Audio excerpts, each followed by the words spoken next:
Hoje a igreja celebra a memória de 103 mártires coreanos. A fé católica chegou à Coreia pela primeira vez no século XVII. E durante cerca de 200 anos, os católicos coreanos mantiveram acesa a chama da fé sem padres, portanto, sem Eucaristia, sem os sacramentos, apenas o batismo ministrado por leigos. Durante 200 anos, a fé católica sobreviveu assim na Coreia. Só no século XIX chegaram os primeiros missionários vindos da França, que entraram clandestinamente, porque a fé cristã, a fé católica, era proibida na Coreia.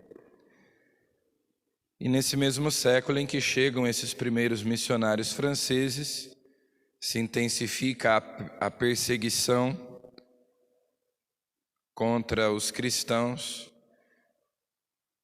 e daí nós temos esses 103 mártires. Um deles era padre, o padre André Kim, e um leigo que é lembrado, um evangelizador leigo, Paulo. Mas, como eu disse, são 103 homens, mulheres, casados, solteiros, crianças, jovens, adultos e idosos, gente de todo tipo que deu a vida pela fé em Jesus Cristo. Existem mártires em todos os tempos e em todos os lugares. Nós tivemos mártires aqui no Brasil, existem mártires na Coreia, no Japão, em tantos outros lugares. Hoje existem mártires. No dia de hoje, certamente, em algum lugar no mundo, existe algum católico, algum cristão sendo perseguido, sendo torturado, sendo assassinado, exatamente por causa da sua fé. Celebrar os mártires sempre deve ser para nós motivo de revigorar a nossa própria fé. Hoje nós começamos a ler o livro de Esdras. Os livros de Esdras e Neemias contam a história da reconstrução do templo, a reconstrução de Jerusalém e do templo após o exílio da Babilônia.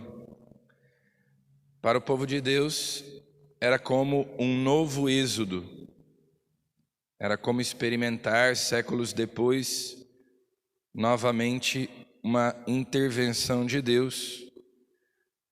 E aqueles que estavam exilados na Babilônia têm autorização para regressarem e reconstruírem o templo de Jerusalém.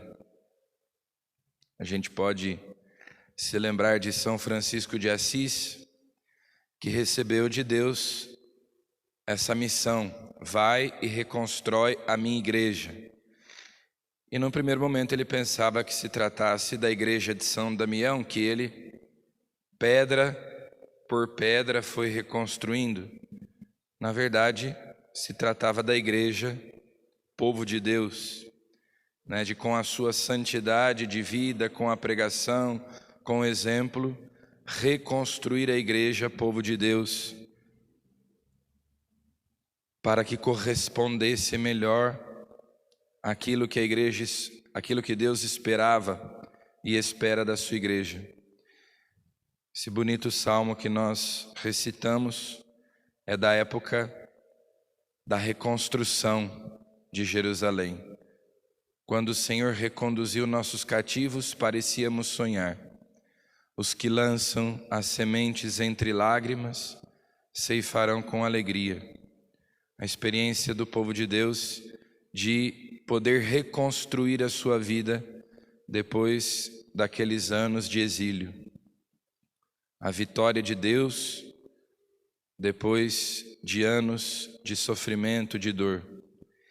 E finalmente no Evangelho, Jesus, que no sábado contava a parábola do semeador, agora diz: uma lâmpada se acende para ser colocada no alto, não para ser escondida debaixo de uma vasilha. E na conclusão do Evangelho, são apenas 3 versículos, no último versículo Jesus diz: prestai atenção à maneira como vós ouvis. A quem tem será dado mais, a quem não tem será tirado até o que julga possuir. Prestai atenção à vossa maneira de ouvir. A palavra de Deus nos é dada como luz para iluminar a nossa vida, e conforme a nossa maneira de ouvir, de acolher a palavra, ela ilumina a nossa vida, transforma a nossa vida. Mas se nós queremos colocar uma vasilha sobre ela, se nós não deixamos a palavra de Deus iluminar todos os aspectos da nossa vida, então ela não produz fruto. A nossa maneira de ouvir deve ser aquela da terra boa, que acolhe a semente com disposição.